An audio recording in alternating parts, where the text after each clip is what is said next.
Excuse me, Miss Ira and Miss Fiona. If you wish to settle your bill, the front desk is there and I will take care of your belongings. Okay, thank you.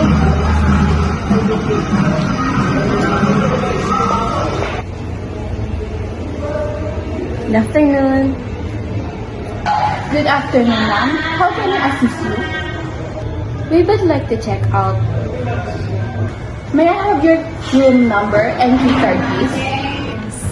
It's number 303. It's under my name, Fiona Becerra.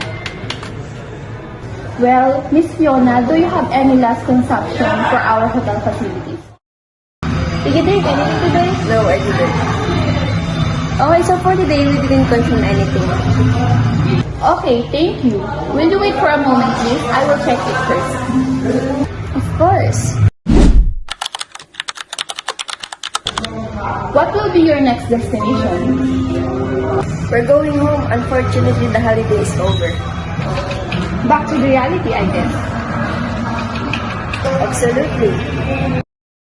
This is your guest bill and this is also your supporting bill. And this is the total amount. Please correct all of the bill and sign right here if it is all correct.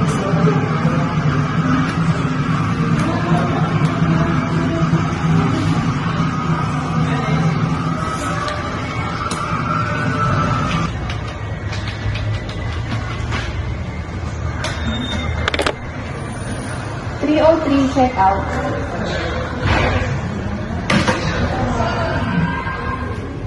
Excuse me, Miss Ida and Miss Fiona. Your departure service has arrived. Okay, thank you. How about your stay in our hotel? It was amazing. We really enjoyed it. We also really liked the pool and it was exactly next to the beach. So we can see the sunrise and sunsets from the room. That is super nice. And it's pretty cold. Thank you for your feedback, Miss Fiona and Miss Ayla. How about your settle your payment? Yeah, I'll do via Visa card.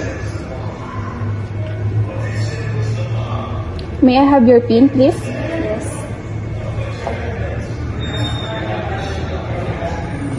Thank you. Well, Miss Fiona and Miss Ayla, here is your zero bill. And this is also your card receipt. And I will put the receipt on the envelope. And may I have your signature, please?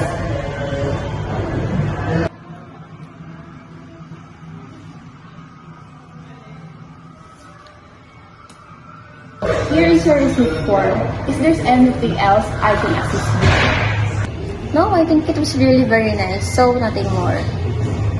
Well, Miss Fiona and Miss Ayla, thank you so much for choosing our hotel.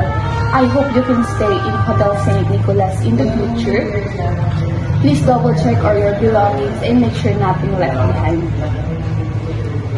Please wait a moment. I will call the bellboy to assist you with your things. Okay, thanks. Thank you.